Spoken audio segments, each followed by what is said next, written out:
کہ حضور کا ذکر سن کر جس شخص کے لہجے میں ٹھنڈ نہیں پڑتی اس کے سینے میں دھڑکنے والا دل کسی مومن کا دل ہی نہیں ہے۔ یہ ہو ہی نہیں سکتا کہ حضور کا ذکر ہو اور دل قرار نہ پائے۔ پوچھنے والے پوچھتے ہیں کہ یہ جو تم کہہ رہے ہو کہاں لکھا ہے؟ لکھے ہوئے کی کمی نہیں ہے۔ علامہ قبلہ حامد سرفراز صاحب تو دلائل کی دنیا کے بادشاہ ہیں، یہ آپ سے مخاطبت کرتے ہیں اور پھر دلائل کے انبار لگاتے ہیں، لیکن میں کہا کرتا ہوں کیا حضور کے ذکر کے لیے بھی کسی دلیل کی ضرورت ہے؟ کبھی ایسا ہوا ہے کہ پھولوں کا تذکرہ چھڑا ہو اور بلبل کہے کہاں لکھا ہے؟ بات شمع کی ہو رہی اور پروانہ دلیلیں ڈھونڈ رہا ہو، اور یہ بھی ممکن نہیں کہ بات سرکار مدینہ کی ہو رہی اور امتی کو کوئی دلیل چاہیے۔ محب کے لیے اس سے بڑا کوئی سرمایہ نہیں کہ کوئی اس کے محبوب کا ذکر چھیڑ دے۔ آیت ذکر نعمان لنا فإن ذکرہ هو المسک ما کررتہ یتزوع۔ امام شافعی فرماتے ہیں میرے ممدوح نعمان بن ثابت رضی اللہ تعالیٰ عنہ کا ذکر چھیڑ دو، ان کا تذکرہ ایسی کستوری ہے تم جو چھیڑتے جاؤ گے خوشبو پھیلتی چلی جائے گی۔ تو محب کو تو اچھا لگتا ہے کہ کوئی اس کے محبوب کی بات کرے۔ مطرب سے کہو کہ چھیڑے ذرا اس جان تمنا کا قصہ۔ مطرب سے کہو کہ چھیڑے ذرا اس جان تمنا کا قصہ، فرقت کے بھیانک لمحوں میں کچھ دل کو سہارا ہو جائے۔ چلو میں آپ کو ایک مجلس میں لیے چلتا ہوں جس کو منعقد ہونے کے لیے مسجد نبوی کا صحن میسر۔ اللہ اکبر۔ ہم تو مجلس برپا کرتے ہیں اور آرزو کرتے ہیں، سنا ہے آپ ہر عاشق کے گھر تشریف لاتے ہیں، ہمارے گھر بھی ہو جائے چراغ، ہماری تو تمنا ہوتی ہے، لیکن یہاں عملاً ایسا ہوا۔ حضرت امیر معاویہ رضی اللہ تعالیٰ عنہ سے مروی ہے کہ صحابہ کی مجلس برپا تھی، ہجوم عاشقہ تھا، اللہ کے پیارے محبوب صلی اللہ علیہ وآلہ وسلم حجرہ نور سے نکلے اور جہاں صحابہ تشریف فرما تھے وہاں حضور تشریف فرما ہوئے۔ مجمع لگا تھا، ہجوم عاشقہ تھا، عقیدتوں کے چراغ جل رہے تھے، تو آقا نے ارشاد فرمایا ما اجلسکم، صحابہ کیوں بیٹھے ہوئے ہو؟ جلسہ کاہے کا ہے؟ یہاں کیوں بیٹھے ہو؟ آپ سے اگر پوچھا جائے کہ یہ مصروفیت کا وقت ہے اور دن کے اوقات میں اتنا ہجوم کر کے یہاں کیوں بیٹھے ہو، تو آپ کا برجستہ جواب ہوگا حضور کا ذکر سننے آئے ہیں۔ حضور علیہ السلام نے پوچھا کہ ما اجلسکم، تمہیں کس چیز نے بٹھا رکھا ہے؟ تو انہوں نے جو جواب دیا وہ سنی، جلسنا نذکر اللہ ونحمدہ علی ما ہدانا لدینہ ومن علینا بک۔ حضور ہمارے بیٹھنے کا مقصود یہ ہے کہ ہم اللہ کی حمد بیان کر رہے ہیں اس بات پر کہ اس نے ہمیں ہدایت دین عطا کی اور آپ کی صورت میں ہمارے اوپر انعام فرمایا، آپ جو مل گئے اس پر شکرانہ ادا کر رہے ہیں اور یہ مجلس برپا کیے ہوئے۔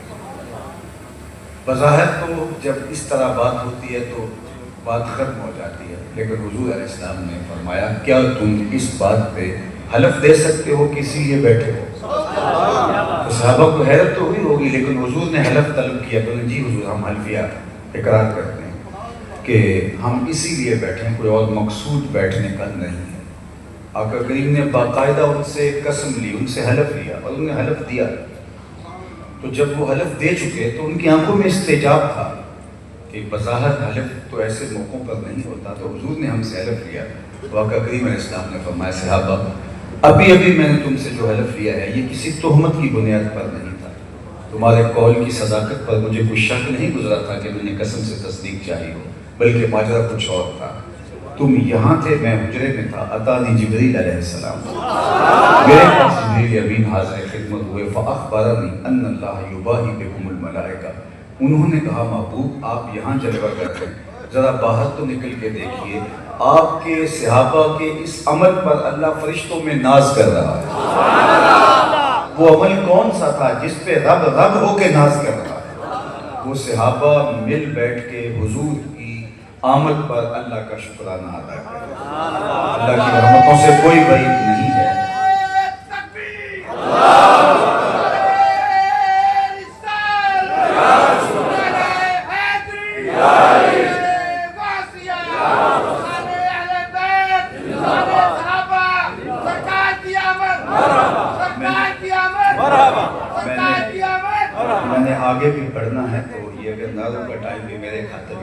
وہ اچھا ہوگا۔ ویسے بھی جب بات ایک تسلسل کے ساتھ جا رہی ہو، نعرے کا ذوق اور یہ جذبوں کی کائنات، یہ دیوانگی کا ایک رنگ اور آہنگ ہے، لیکن وہ اقبال نے کہا تھا نظارے کے لیے جنبش بجھنا بھی بھار ہے، نرگس کی آنکھ سے تجھے دیکھا کر۔ کبھی کبھی آنکھ جھپکنا بھی طبیعتوں پہ گرم ہوتا ہے، تو میں آپ کی ساری توجہ آپ کی جانب جو ہے وہ اپنی جانب مبذول کرنا چاہتا ہوں۔ ویسے عمومی طور پہ جب نعرہ لگتا ہے تو خطیب کا جوش بڑھ جاتا ہے، لیکن میرا معاملہ تھوڑا سا مختلف ہے، میں تھوڑا سا جو ہے وہ اکھڑ سا جاتا ہوں، اس لیے میں چاہوں گا کہ میری طرف آپ کی ساری توجہ مبذول ہو تاکہ تسلسل باقی رہے۔ اللہ آپ کو جزا دیں، آپ کے جذبے کو سلامت رکھے، اور باقی بھی جتنوں کے سینوں میں نعرے مچل رہے ہیں تو اللہ ان کو بھی سلامت رہے، اور انشاءاللہ آگے میلاد کے جلوس ہوں گے تو آپ عقیدتوں کا اظہار جی بھر کے کیجئے گا۔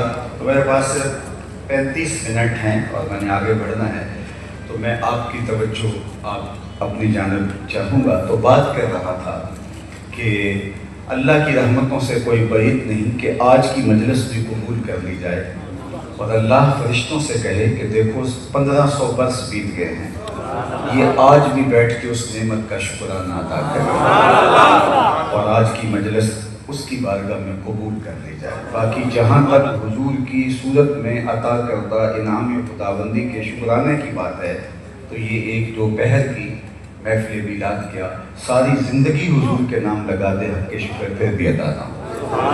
ہمارے بدن پہ اتنے بال نہیں ہیں جتنے رسول اللہ کے احسانات، ہمارا بال بال قرض رسالت میں جگڑا ہوا ہے۔ خدا شناسی تو بڑی دور کی بات ہے، ہم خود شناس بھی نہ ہوتے اگر حضور تشریف نہ لاتے، ہمیں یہ بھی نہ پتا ہوتا کہ ہم کون ہیں۔ اور مجھے بتاؤ جس کو یہ بھی معلوم نہ ہو کہ میں کون ہوں، اس کے پلے ہوتا کیا ہے؟ اقبال نے کہا تھا اپنے من میں ڈوب کر پاجا سراغ زندگی، تو میرا نہیں بنتا نہ بن، اپنا تو بن، اور جو اپنا بھی نہیں ہے اس کو یہ بھی نہیں پتا کہ میں کون ہوں۔ دیکھو انسان اشرف المخلوقات ہونے کے باوجود وَلَقَدْ كَرَّمْنَا بَنِي آدَمَ کا تاج اس کے سر پہ رکھا ہے، لیکن بہائم کو، چوپایوں کو، حشرات الارض کو، اجرام فلکیہ کو، جلتی آگ کو، بہتے پانی کو، چلتی ہواؤں کو اپنا معبود سمجھتا ہے، مٹی کے معدن کے آگے اپنی پیشانی کے تقدس کو پامال کرتا ہے، لکڑی کے بسن اور پتھر کے اصنام، ان کے چرنوں میں اس کی پیشانی کا تقدس پامال ہوتا ہے۔ اس کو یہ نہیں پتا تھا کہ میں کون ہوں۔ جو انسان کی خدمت کے لیے، ضرورت کے لیے، نوکری کے لیے چیزیں بنائی گئی ہیں، یہ ان کو خدا سمجھ بیٹھا ہے۔ انسان کی تاریخ تو اتنی شرمناک ہے، یہ مچھلی پکڑنے کے لیے کانٹے کے ساتھ جو کیچوا لگایا جاتا ہے، کسی زمانے میں یہ بھی انسان کا معبود تھا۔ اس نے مچھروں کو، حشرات الارض کو، چوپایوں کو، سانپوں، بچھوؤں کو، مینڈکوں کو اپنا خدا مانا، درختوں کو، پیپل اور برگد کی اشجار کو اس نے اپنا خدا مانا، پتھروں کے تراشیدہ اصنام کو اپنا خدا مانا، اور پیشانی کا تقدس پامال کیا۔ یہ تو حضور آئے اور انہوں نے آ کے بتایا میاں یہ تیرے معبود نہیں ہے، یہ تیری دہلیز کے نوکر ہے، یہ جانور تیری سواری کے لیے، بار برداری کے لیے، تیری غذائی ضرورتوں کی تکمیل کے لیے، تجھے گوشت اور دودھ فراہم پیدا کرنے کے لیے پیدا کیے گئے، یہ چاند سورج ستارے تیری راہوں میں روشنی اجالنے کے لیے، یہ تجھے تیرے ذوق نظارہ کی تسکین کے لیے پیدا کیے گئے، یہ درخت تجھے آکسیجن فراہم کرنے کے لیے، تجھے ایندھن فراہم کرنے کے لیے، تجھے پھل فراہم کرنے کے لیے، تجھے سایہ دینے کے لیے پیدا کیے گئے، تیرے ذوق نظارہ کے قرار کے لیے پیدا کیے گئے، تیرے معبود نہیں تو دیکھ چاند کو پوچھتا ہے، یہ دیکھ انگلی اٹھتی ہے وہ ٹکڑے ہو کے قدموں میں آتا ہے، درختوں کو پوچھتا ہے جا میں نہیں تو کہتے تو میں اللہ کا رسول بلا، درخت آ کے قدموں میں سلامی دیتا ہے، پتھروں کو کہہ رہا ہے پتھر کلمے محمد عربی کے پڑھ دیں۔ حضرت سیدنا علی المرتضیٰ فرماتے ہیں اس پتھر کو میں آج بھی جانتا ہوں جو بعثت سے قبل حضور پر سلام پیش کیا کرتا، درخت سلامیاں دیتے ہیں۔ حضرت یعلا بن برہ رضی اللہ تعالیٰ عنہ فرماتے ہیں کہ ایک دن میں حضور کے ہمراہ تھا، راستے میں حضور استراحت فرمانے لگے تو میں حضور کے پہرے کے لیے کھڑا ہو گیا، تو کیا منظر دیکھتا ہوں کہ دور صحرا میں ایک درخت ہے، اس نے ہلنا شروع کر دیا، پھر وہ اپنی جگہ سے اکھڑا اور شاخوں کے بل اپنے آپ کو گھسیٹتا ہوا میرے برابر آ کے کھڑا نہیں ہو جاتا اور جھومنے لگ جاتا۔ اب یہ تعجب خیز منظر میری آنکھوں کے سامنے ہے، لیکن کوئی اور نہیں ہے جس سے میں آنکھیں ملاؤں اور اس پر تعجب کا اظہار کروں، اور حضور استراحت فرما رہے ہیں۔ تھوڑی دیر کے بعد وہ واپس مڑا اور جہاں سے وہ اکھڑا تھا وہاں جا کے نصب ہو گیا۔ حضور علیہ السلام بیدار ہوئے تو میں سلام عرض کرنے کے بعد پہلی بات یہی کی، حضور وہ جو سامنے درخت صحرا میں تھوڑی دیر قبل یہ اپنی جگہ سے اٹھا تھا، شاخوں کے بل اپنے آپ کو گھسیٹتا ہوا یہاں آیا، کھڑا رہا، جھومتا رہا، پھر واپس چلا گیا۔ آقا کریم نے نہیں کہا کہ میاں میں تو سویا تھا، تفصیل بتاؤ۔ فرمایا ھذہ شجرۃ استاذنت ربھا، یہ درخت ہے جس نے رب سے اذن طلب کیا تھا، محبوب تیرا یا اللہ تیرا محبوب نیڑے آیا ہے، سلام نہ کر رہا، فآذن لہا، تو اس کو اجازت دے دی گئی ہے مجھے سلام کرنے کے لیے حاضر ہو۔ درخت سلامیاں پیش کریں۔ حضرت عبداللہ ابن عباس کہتے ہیں کہ ایک بدو آ گیا اور کہا کہ میں آپ پر ایمان تب لاؤں گا اگر یہ کھجور کے پکے ہوئے خوشے آپ کی نبوت کی گواہی دیں۔ فرمایا تب تو مان جائے گا؟ اس نے کہا انکار کا راستہ ہی نہیں ہوگا۔ آقا نے اشارہ کیا، وہ ٹوٹ کے قدموں میں آ گئے، حضور کی رسالت کی گواہی دی۔ اب ان ٹوٹی ہوئی کھجوروں کو اسی دیہاتی کی گود میں ڈال دیتے، اس کے جھولی میں ڈال دیتے، وہ جا کے خاندان میں بانٹتا اس خوشی میں کہ مجھے ایمان کا نور نصیب ہوا ہے، یا صحابہ کو بانٹ دیتے، ساری زندگی فخر کرتے کہ معجزے سے ٹوٹی ہوئی کھجوریں کھائی تھی۔ لیکن حضور نے ان کھجوروں سے مخاطب ہو کر کے کہا کہ تمہیں جس کام کے لیے بلایا تھا وہ کام ہو گیا، واپس جا کے شاخ سے جڑ بھی جاؤ۔ صرف توڑنا نہیں جانتے، جوڑنا بھی جانتے۔ چاند کو توڑا نہیں، چاند کو جوڑا بھی ہے۔ اور کسی نے کہا تھا چاند کو توڑ کے جوڑنے والے ہم بھی ٹوٹی ہوئی تقدیر لیے بیٹھے۔ تو حضور علیہ السلام نے آ کے بتایا یہ تیرے معبود نہیں ہیں، یہ تیری دہلیز کے نوکر ہے، پوری کائنات کا چرخ انسان کے گرد گھوم رہا ہے۔ اے تماشا گاہ عالم ہوئے تو کجا بہرے تماشا بھی رہے، تو کدھر گھوم رہا ہے؟ یہ پوری کائنات کا چرخ تو تیرے لیے ہے۔ اب انسان کو سمجھ آئی کہ میں کون ہوں۔ اب اس کا فہم، اس کا جو ہے وہ اس کی عقل و خرد، دانش و بینش کو نور نصیب ہوا۔ اب اس کا لہجہ تبدیل ہو گیا۔ اللہ اکبر، اب وہ بولتا ہے ستاروں سے آگے جہاں اور بھی ہیں، ابھی عشق کے امتحان اور بھی ہیں۔ اب وہ بولتا کانپتا ہے دل تیرا اندیشہ ہے طوفان سے کیا، نا خدا تو، بحر تو، کشتی بھی تو، ساحل بھی تو۔ یہ وہی انسان ہے جو پتھروں کو پوچھتا تھا، یہ وہی انسان ہے جو درختوں کو معبود مانتا تھا، مٹی کے بنے ہوئے مادوں کے آگے اپنی پیشانی کے تقدس کو پامال کرتا تھا۔ اب وہی بول رہا ہے کانپتا ہے دل تیرا اندیشہ ہے طوفان سے کیا، نا خدا تو، بحر تو، کشتی بھی تو، ساحل بھی تو۔ دیکھ آ کر اونچائے جا کے گرے با میں کبھی، کیس تو، لیلا بھی تو، صحرا بھی تو، محمل بھی تو۔ وائے ناکامی کہ تو محتاج ساقی ہو گیا، میں بھی تو، مینا بھی تو، مستی بھی تو، حاصل بھی تو۔ آہ کس کی جستجو آوارہ رکھتی ہے تجھے، راہ تو، راہ رو بھی تو، راہبر بھی تو، منزل بھی تو۔ بے خبر تو جوہر آئینہ ایام ہے، تو زمانے میں خدا کا آخری پیغام ہے۔ اب یہ خلیفۃ الارض، زمین کے اوپر اللہ کا نائب ہے، اور یہ کسی کو خاطر میں نہیں کرتا۔ پیشانی فرشتوں کے بھی حضرت انسان کے آگے خم ہوتی ہے، اس کو اپنے مقام سے آگہی ہوتی ہے۔ اب یہ بولتا ہے پرے ہے چرخ نیلی فام سے منزل مسلمان کی، ستارے جس کی گرتے راہوں وہ کار بند ہے۔ اسے اب پتہ چلا کہ میں کون ہوں۔ تو راز کن فقاں ہے، اپنی آنکھوں پر عیاں ہو جا، خودی کا راستہ ہو جا، خدا کا ترجمہ ہو جا، خودی میں ڈوب جا، غافل یہ سر زندگانی ہے۔ نکل کر حلقہ شام و سحر سے جاویداں ہو جا، مسافے زندگی میں سیرت فولاد پیدا کر، شبستان محبت میں حریر و پرنیاں ہو جا۔ گزر جا بن کے سیل تند رو کوہ بیاباں سے، گلستان راہ میں آئے تو جوئے نغمہ ہاں ہو جا۔ تیرے علم و محبت کی نہیں ہے انتہا کوئی، نہیں ہے تجھ سے بڑھ کر ساز فطرت میں نوا کوئی۔ اس کو اب پتہ چلا، آنکھیں کھلی، خود سے ملاقات ہوئی تو حضور کی دہلیز پہ آ گئے۔ اور اگر یہ دہلیز نہ ملتی تو آج بھی اندھیرے میں ہوتے، آج بھی ظلمت کا مارا ہوا انسان کسی بت کے آگے سجدہ ریز ہوتا، اور جنہیں ان کا در بھی ملا وہ آج بت کے آگے ہاتھ جوڑے کھڑے ہیں۔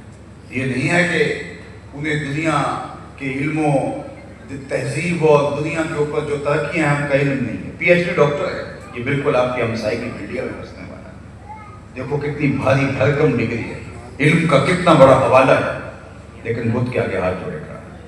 اتنی بھاری اور بھرکم ڈگری اسے نہیں بتاتی کہ جو اپنے بدن میں بیٹھی مکھی بھی نہ اڑا سکے وہ تیری ضروریات کا کفیل کیسے ہو سکتا ہے؟ ہاتھ جوڑے کھڑا ہے. اور دوسری طرف MBBS ڈاکٹر ہے اور گائے کے پیشاب کو تبرکاً چسکیاں لے لے کے پی رہا ہے. اس کی طبع میں کوئی نفاست نہیں ہے، اس پیشاب سے اٹھتا ہوا تعفن اس کی طبیعت میں تکدر پیدا نہیں کرتا، لیکن وہ اس کو متبرک سمجھ رہا ہے. دوسری جانب میں ایک گاؤں سے تعلق رکھنے والا ہوں اور میں نے اپنے گاؤں کی مسجد میں ایک بچے کو دیکھا کہ جو اپنے پانچے کو مل مل کے دھو رہا تھا. تو پانی اس نے کچھ زیادہ کھول رکھا تھا، تو میں نے جھڑکنے کے لہجے میں کہا کہ تم نے اتنا زیادہ پانی کھول رکھا ہے. تو وہ لجاجت بھرے لہجے میں مجھے جواب دیتا ہے، حضرت میں سکول جا رہا تھا، راستے میں گلی میں ایک جانور کے پیشاب کے چھینٹے میرے پانچے پہ گر گئے. وہ کوئی درس نظامی کا عالم نہیں تھا کہ جس نے نجاست خفیفہ و غلیظہ کے حکام پڑھے ہوں. وہ 7-8 سال کا بچہ، دوسرے یا تیسرے سال کا طالب علم، اور وہ پانچے کو مل مل کے دھو رہا ہے، پیشاب کے غیر مرئی چھینٹوں سے بھی اپنی جان چھڑانا چاہ رہا ہے. میں سوچ میں ڈوب گیا، اس ڈاکٹر کو تو سمجھ نہیں آئی، اور یہ اس 7 سال کے بچے کو ان غیر مرئی چھینٹوں سے بھی گھن آ رہی ہے. اندر سے جواب آیا، وہ ہے ڈاکٹر لیکن اس کے ہاتھ میں دامن میرے حضور کا نہیں ہے. اور یہ ہے بچہ ماں نے گھٹی میں پیار ہی حضور کا رکھا تھا، اس لیے تقدس اس کی روح تک اتر گیا. اگر زندگی کا جمال، زندگی کا حسن، زندگی کی خوبصورتی دیکھنی ہے تو محمد عربی کی چوکھٹ پہ صلی اللہ علیہ وآلہ وسلم، ورنہ در بدرے کی ٹھوکریں ہوں گی. یہاں سید سلیم گیلانی مرحوم کا ایک شعر دیکھیے. ویسے آج کل تو ہمارا جو نعتی ادب ہے وہ پمال کر دیا ہے. یہ جو اس وقت نئے شاعر آئے ہیں، بٹن تھاں کرتے تھے، بٹن تاں کرتے تھے، نکی جی ہاں کرتے، بازاری لفظ نعت میں مندرج کیے جا رہے ہیں. لیکن ذرا شعر کا حسن دیکھیے. نہ خرد کی روشنی تھی نہ جنوں کی آگہی تھی، نہ خرد کی روشنی تھی نہ جنوں کی آگہی تھی. تیری رہبری سے پہلے یہ جہاں جہاں نہیں تھا، تیری رہبری سے پہلے یہ جہاں جہاں نہیں تھا، تیرے آستان سے پہلے کوئی آستان نہیں تھا. میں وہ زمین تھی جس کا کوئی آسمان نہیں. زندگی کا سارا جمال، زندگی کا سارا حسن زمانے کو ملا ہے تو میلاد والے رسول کی چوکھٹ. اگر یہ ڈر نہ ہوتا تو رسوائیاں مقدر ہوتی، اور آج بھی انسانیت کا بھٹکا ہوا قافلہ ذرا تصور تو کرے کہاں ہوتا. جو باپ بیٹی کو اپنے ہاتھوں سے زندہ درگور کر دیتا ہے اور معاشرہ اس کو اس پہ داد دیتا ہے کہ تم نے اپنی پگڑی کا گلس نیچا ہونے سے بچا لیا. ظلم آج بھی ہوتے ہیں، جبر آج بھی ہوتا ہے، لیکن مجرم منہ چھپاتا ہے. لیکن کیسا بڑا جرم تھا، اور سینہ تان کے باپ اس پہ فخر و مباحات کرتا تھا کہ میں نے اپنی آبرو بچا لی، اور وہ ظالمانہ سماج اس پر بھی اسے داد دیتا تھا. پھر ایک آواز گونجی، اللہ اکبر. کوہ و صحرا میں دنیا کے کونے کونے تک آواز پہنچی. آپ کو علماء تو علماء ہیں، آپ کو بھی عربی متن کے ساتھ بہت ساروں کو یاد ہوگی، لیکن اس کو صرف جو ہے وہ آپ محبت کے تناظر کے اندر ہی سنتے ہیں. ذرا ظالمانہ سماج کے خلاف جو کلمہ جہاد ہے اس تناظر میں دیکھیں. جب بیٹیاں زندہ درگور ہوتی تھی، باپ اس پہ فخر کرتا تھا. آواز آتی ہے، لوگوں سن لو، فاطمہ میرے جگر کا ٹکڑا ہے. اس ظالمانہ سماج کے خلاف یہ بلند آواز اٹھتی ہے، اور دنیا کو بتایا کہ بیٹیاں جو ہے وہ زندہ درگور کرنے کے قابل نہیں ہے، بلکہ حضور کے پاس جب سیدہ زہرا پاک ملنے آتی ہیں حضور مسند پہ بیٹھاتے ہیں، اللہ اکبر، تکریم دیتے ہیں. دنیا کو بتایا کہ بیٹیاں کس عزت کے لائق ہوتی ہیں، کس وقار کے. بلکہ فرمایا جو 2 بیٹیاں یا 2 بہنیں خدا کی رضا کے لیے ان کا نکاح کرے، پروان چڑھائے اور نکاح کرتے، جنت میں وہ اس طرح میرے نیڑے ہوگا جس طرح یہ 2 انگلیاں قریب ہیں. تو ایک صاحب پوچھنے لگے، حضرت اگر کسی کی 2 بیٹیاں نہ ہوں، ایک ہوں، تو میں اس کو بھی احساس ملے گا. ذرا اس کے پیچھے دیکھیے، اس کی 2 بیٹیاں نہیں ہوں گی، ایک ہوگی. تو کہاں بیٹیاں زندہ درگور ہوتی ہیں اور کہاں باپ آرزو کر رہا ہے کاش کہ میری بھی 2 بیٹیاں ہوں. میں نے گجرانوالہ کپڑا مارکیٹ میں ایک بوڑھے شخص کو اپنی کمر کے اوپر بورا لاد کے جاتے ہوئے دیکھا. تو میری شناسائی تھی، تو میں نے اس کو کہا کہ تم بوڑھے ہو گئے، اب چھوڑتے نہیں کام.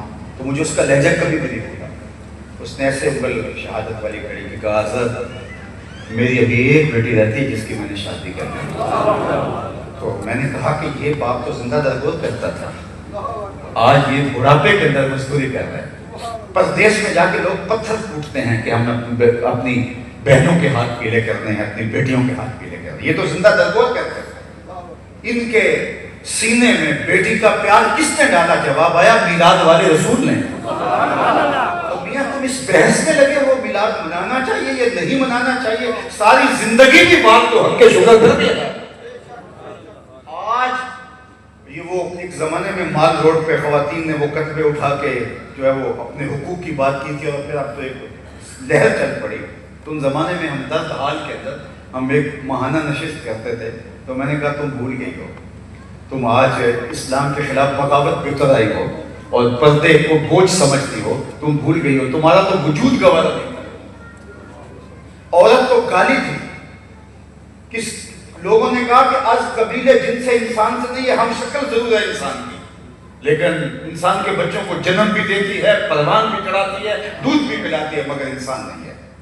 لیکن میرے حضور صلی اللہ علیہ وسلم نے جو ہے وہ عورت کو وہ مقام دیا اور بیٹی کو اس مرتبے پہ رکھا۔ یارو، عورت کو بدی کا سر چشمہ قرار دیا گیا اور کہا گیا کہ خدا کے قرب کے راستے میں رکاوٹ عورت ہے، عورت کی موجودگی میں خدا کا قرب نصیب نہیں ہو سکتا۔ اور میرے حضور نے فرمایا کہ مجھے عائشہ کے بستر میں وہی اترتی، تم رکاوٹ بناتے ہو۔ یہاں عورت کو تو عزت ہی میرے حضور صلی اللہ علیہ وسلم نے دی ہے، میلاد والے رسول نے دی ہے۔ خواتین کا تو زیادہ حق ہے کہ وہ اپنے بچوں کو درود کی لوریاں دیں اور اپنے گھروں کے اندر صرف میلاد کے مہینے میں نہیں، ہر روز میلاد کریں اور ان کو بتائیں کہ یہ ساری عزتیں جو زمانے کو ملی ہیں یہ رسول اللہ کے صدقے سے نصیب ہیں۔ نہ خرد کی روشنی تھی نہ جنوں کی آگہی تھی، تیری رہبری سے پہلے یہ جہاں جہاں نہیں۔ میں زنزبار میں گیا تو وہاں وہ جگہیں آج بھی موجود ہیں جہاں پوری دنیا سے غلام لا کے تو اس جزیرے میں باندھ دیے جاتے تھے، پھر جہازوں میں بھر بھر کے وہاں منڈی لگتی تھی اور لوگ جو ہے وہ پوری دنیا کے اوپر غلاموں کو سپلائی کیا جاتا تھا۔ تو آج وہاں غلام نہیں ہیں، لیکن وہاں جا کے آج بھی ان جگہوں کو دیکھ کے رونگٹے کھڑے ہو جاتے ہیں۔ یہ وہ جگہ تھی جہاں غلاموں کو یوں بیچا جاتا تھا۔ کبھی آپ منڈی مویشیوں میں گئے ہوں، عید کے موقع پہ قربانی کا جانور لینے کے لیے ضرور جاتے ہیں، تو آپ نے دیکھا ہوگا کس طرح جانوروں کی کمر ٹٹول کے دیکھی جاتی ہے، اس کے وزن کا اندازہ کریں، اس کا منہ کھول کے دیکھا جاتا ہے، دانت دیکھیں اور اندازہ کریں کہ عمر کیا ہے۔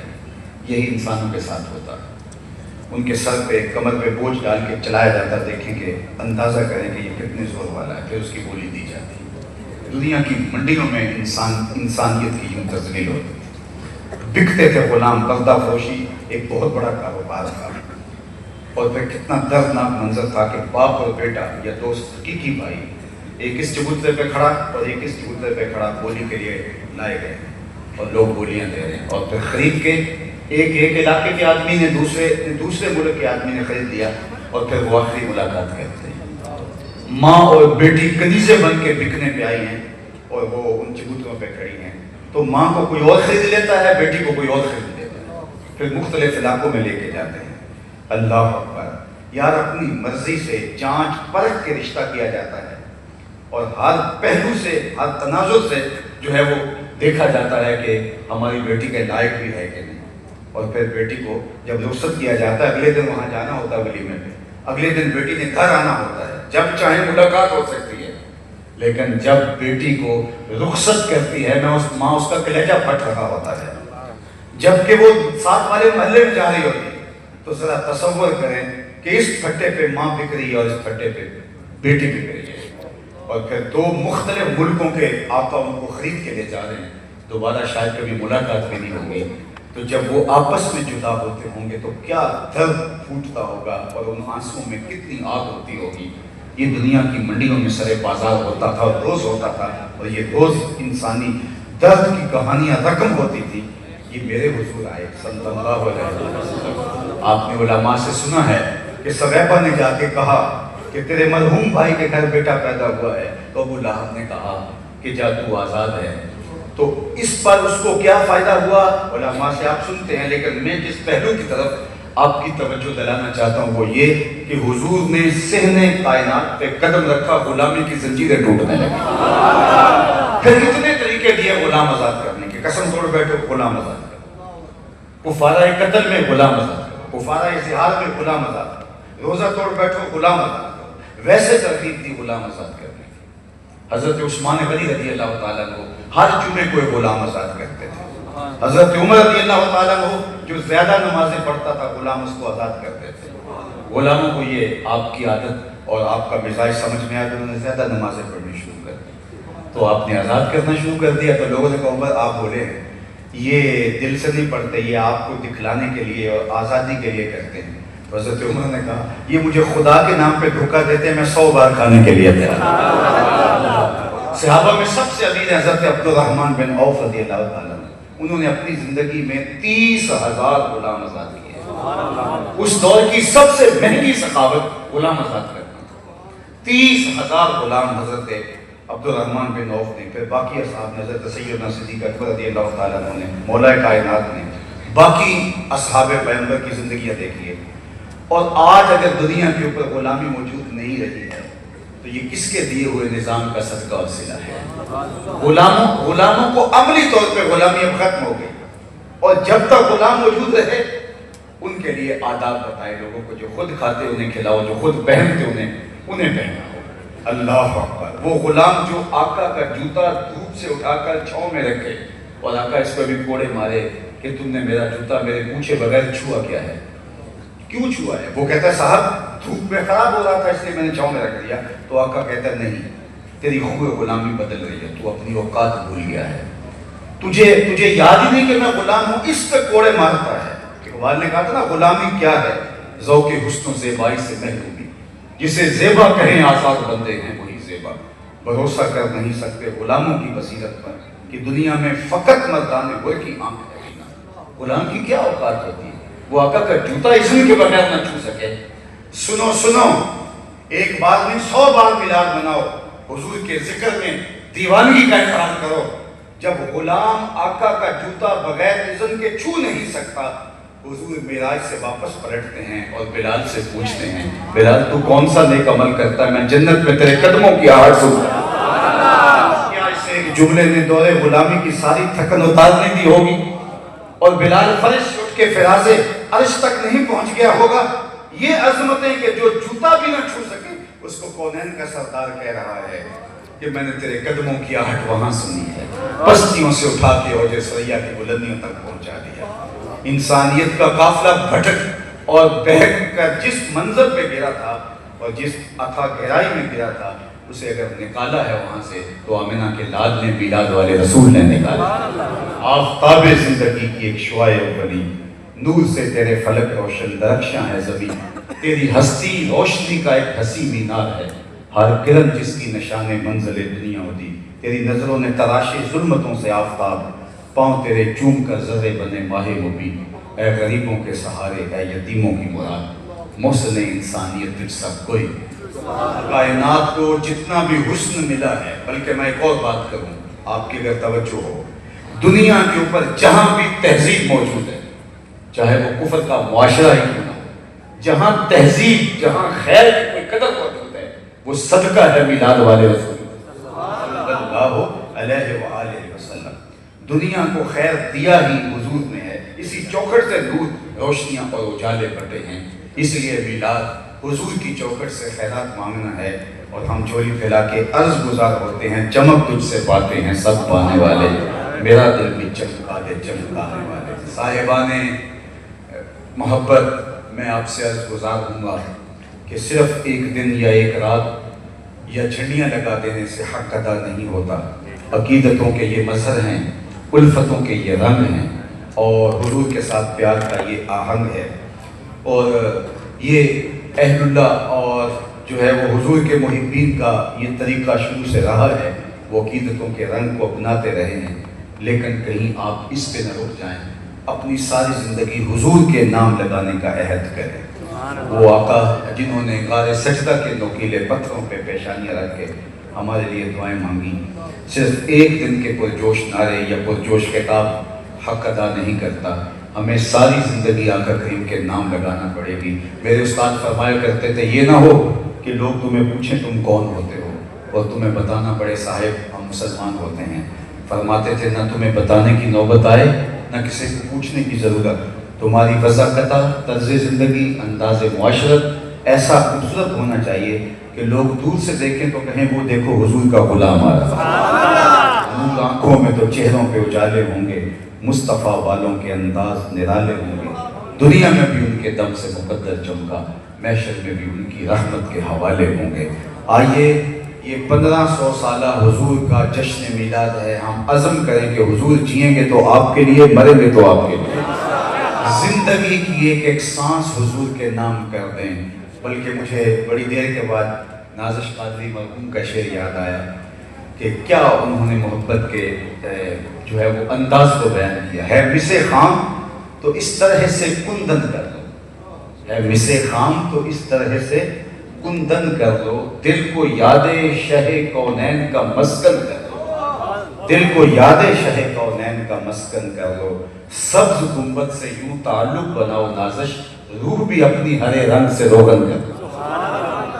ان کا طرز زندگی، ان کا بتایا ہوا طریقہ، اس کے مطابق دور سے دکھائی دیں کہ ہم حضور کے غلام ہیں۔ بشرا الکیفی لقاء الحبیب امام سیوطی کی ہے، تو اس میں ایک واقعہ لائے ہیں کہ حضور علیہ السلام کی مبارک داڑھی اور سر انور میں کل 18 سے 22 تک سفید بال تھے۔ کسی کی سیرت بھی ایسی محفوظ نہیں اور کسی کی جو ہے وہ شمائل اور کسی کی صورت بھی ایسی بیان نہیں فرمائی گئی جیسے آمنہ کے لال کی سیرت اور صورت۔ حضور سرخ مہندی سے ان بالوں کو رسم کیا کرتے تھے، اور ایک حضور کا عاشق تھا، اس کی داڑھی میں کچھ بال آئے تو اس نے بھی ان کو سرخ مہندی سے رسم کرنا شروع کیا۔ خیر انتقال ہو گیا تو نکیرین آئے، تو ایک نے پوچھا من ربو کا، تو دوسرے نے بازو سے پکڑ کے کہا اس سے پوچھتا ہے اس کی داڑھی میں اسلام کا نور چمک رہا ہے۔ تو میں اور آپ، ہمارا نقشہ، ہماری وضاحت، طرز زندگی، انداز زیست یہ بتائے ہم حضور کے اوپر، کسی کو پوچھنا نہ پڑے۔ یار کسی سکھ کے بارے میں کبھی پوچھنا پڑا ہے کہ یہ سکھ ہے؟ اس نے اپنے گرو کو ایسا مانا ہے۔ حضرت کرما والے فرمایا کرتے تھے یار ذرا سکھوں سے ہی جو ہے وہ نصیحت حاصل کر لو، انہوں نے کس طرح اپنے گرو کو مانا ہے، دور سے پہچانا جاتا ہے یہ کس کا چیلا ہے۔ تو حضور کے غلاموں کو بھی حضور علیہ السلام کے بتائے ہوئے طریقے پر، حضور علیہ السلام کے انداز حیات پر ایسے عمل کرنا چاہیے، دور سے پتہ چلے یہ حضور کا غلام آ رہا ہے، حضور کا عاشق آ رہا ہے۔ تو آئیے اپنی زندگی کو حضور کے نام لگائیں، اور یہی میلاد کا پیغام ہے، اور میلاد کے اندر ہم یہی سیکھتے ہیں، سر سے لے کر پاؤں تک ہمارا طرز زندگی اور ہمارے شمائل، ہمارا نقشہ، ہماری صورت حضور علیہ السلام کی بتائی ہوئی تعلیمات کے عکس میں ہو۔ میرے حضرت کا ایک شعر ہے، یاری لا تو پاک نبی سنگ اے پر پوری یاری، یاری لا تو پاک نبی سنگ اے پر پوری یاری، پھر درود قبول ہے تیرا لکھ نہ لو ایک واری، پھر درود قبول ہے تیرا لکھ نہ لو ایک واری۔ اللہ ہمیں حضور کی راہوں کا مسافر رکھے اور اپنی خاص عنایتوں کا حظ وافر دے۔ وآخر دعوانا ان الحمدللہ۔ اللہم صلی علی سیدنا و مولانا محمد معدن